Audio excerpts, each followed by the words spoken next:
welcome to Caesar's Snack Sandwich. Today I'm going to be taking a quick look at Velocimeter's new Options tab. I do have a flowchart for you so I can kind of go through this, but there's everything you need to know is all right here. But for the current time, you can see that there's oFLOW version 1, and then these options abilities go for oFLOW version 2. So if you've been farming oFLOW version 1 and you haven't exercised those, then you can convert them here to version 2 and then exercise them via this explanation that I'm going to go through. So I'm going to swing over to the flowchart and kind of explain to you how this whole system works and how you can deal with this, okay? If you would like to support the channel, I would suggest you to check out the secretsandwich.xyz. It's the Secret Sandwich NFT project. You can come here, you can mint an NFT, or you can come and check out your NFTs. Okay, so let's get back to it. Okay, so here we are on the flowchart. We have Dollar Bill. He has some shitcoin and USDC, and he wants to use it to farm. Okay, so I'm going to do a little bit of a kind of refresher on how this Solidity thing works, just on very key points and so forth, and then kind of expand on it and how Velocimeter has added the options tokens to their system and so forth.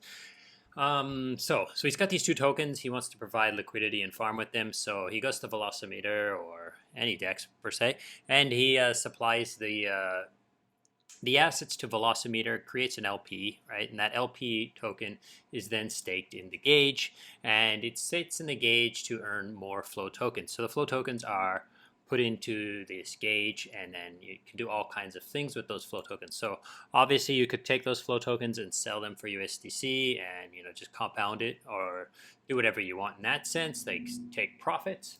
The other option is you can take those flow tokens, add some more USDC and create LPs, or sell half and then create LPs and add those to another gauge, so a USDC flow gauge to earn more flow.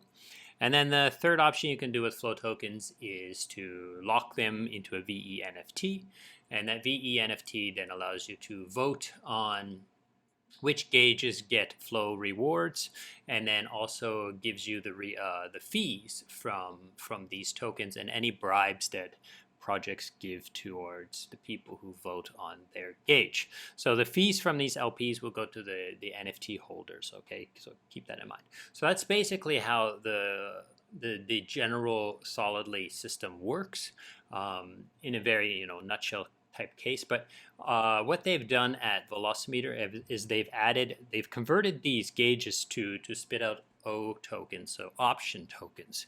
So you have to keep in mind, okay, in order to actually convert this option token into a flow token, in order to do all of this stuff, then you have to pay some sort of fee, okay? And the fee in this case is in USDC. So instead of giving tokens out for free, they're giving options tokens, which give you a discount on the market price of flow at that current time. So the market price that's found within this pool. Now they use a time-weighted average price of this pool, okay, depending on how many steps back it goes. So I think it's about 2 hours right now based on the current settings. So there are three options right now, three different kinds of ways you can exercise these options tokens, and they give you a range between 0 to 100% discount, fully adjustable in that sense. So the team can adjust all three options to be between 0 and 100% discount, okay? So the first option, or the first opportunity to exercise this option is maybe you can get something like a 90 to 100% discount if you take those option flow tokens, those oFLOW tokens, and you convert them into oFLOW token or into flow tokens, and then immediately lock them. So all in one transaction. So you wouldn't be able to do it manually, right? So you could now, like I said, this setting could be anywhere between 0 and 100, but you'll probably see it somewhere between 90 and 100, or discount. So instead of paying let's say the flow token is worth $1, and instead of paying $1 of USDC, you maybe pay 1 cent or even 0 cents, right? And it depends on what they set this to, and then it will lock it into a full lock into an NFT and give you the powers of the NFT to do what the NFTs always have been doing, okay? The other option is to sell it, right? So I want liquid flow so I can sell. So generally they're going to give you some sort of discount, probably between 0% discount to 20 to a 20% discount, something like that. Now again, this could be set 0 to 100, but in this case, it's probably going to be set somewhere in this range of a small discount, but not a super discount, right?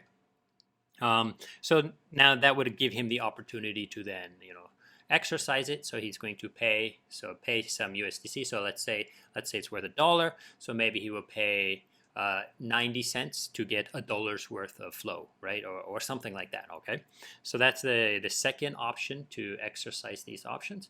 And then the third one is to exercise them into an LP. So instead of selling the flow, so what it would do is, it's going to, what the front end and what the contracts will do is they will calculate how much USDC you need to add, and then what discount you're going to get, and then it'll charge you both. Okay, so you'll pay USDC equal to the amount of flow you're going to LP to create this LP, but you own this LP, right?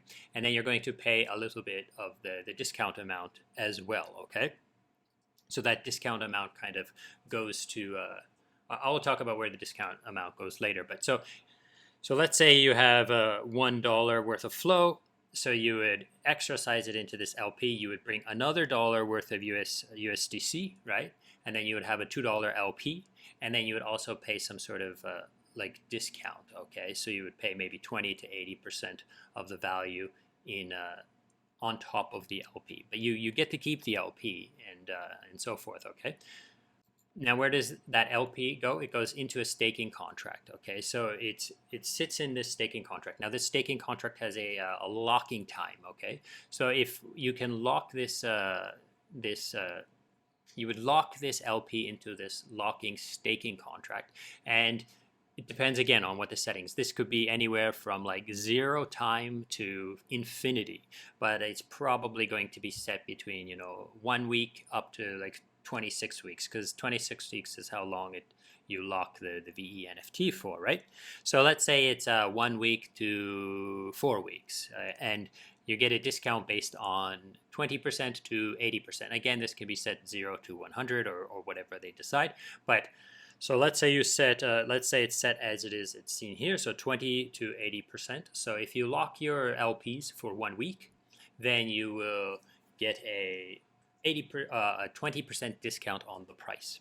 If you lock it for 26 weeks in this case, then you will get 80% discount on your price. Okay, so I'll reiterate. Okay, so you would put $1 in, you would get your $1 worth of flow, you would lock it in here, and based on how long you lock it, you would pay extra in an options fee. Okay. Now, those fees, where do they go? Okay. So currently, the contracts allow for the setting of the fees to be split between 0 to 50%. They're currently set to 10 when I'm at the time of this video. So 10% of the fees are sent to the multi-sig of Velocimeter, so the team, to do with as they please, and the rest are like added as rewards to these stakers. So the people who lock for longer, they pay less than the people who lock for shorter for the same size of LPs. So if I'm locking for 2 weeks and I'm putting $1 in here and paying, let's say, 25 cents, and you're locking for 1 week and you're putting $1 in here and paying, let's say, 50 cents, then some of your 50 cents will go to me because I've locked for longer, but I won't be able to pull out and sell, right? So every time any of these exercises that happen, the fees are taken and added to rewards to the people who have locked inside this staking contract, okay? And then a small portion is taken for the team as well. Now, the last thing I'm going to mention that's pretty important is when you exercise, and then let's say you exercise into an LP and you lock inside here, and it's locked in here for 1 week. The second time you exercise and lock to an LP, then your time has to be greater than or equal to the first lock. So if I lock for 2 weeks on the first time, I cannot come and exercise for a 1 week lock because they become combined into a single position inside the staking contract. So when you do decide to start locking, keep in mind that every time you exercise, you're going to be kind of not necessarily extending your lock, but maintaining your lock time and any time you exercise, it gets added to your lock, or at least, okay? Now the front end's not going to, it has a slider, so you can slide along and try to like make sure that you're always locking. So you're not extending your lock, you're just maintaining it and adding those tokens to it. Or if you want, you can maintain it and add to, or you can extend it as well, but you cannot reduce it. Okay, so that pretty much covers it. Hope this has been useful and interesting. I will mention that I do have some stake interest in this protocol, so take that into account when you're deciding about whether or not you want to use this, and take my advice and explanation on this. I'm not suggesting you use it. I'm not suggesting you buy these tokens or anything, just explaining to you how this system works. And I hope this has been interesting and useful, and thank you so much for watching, and goodbye.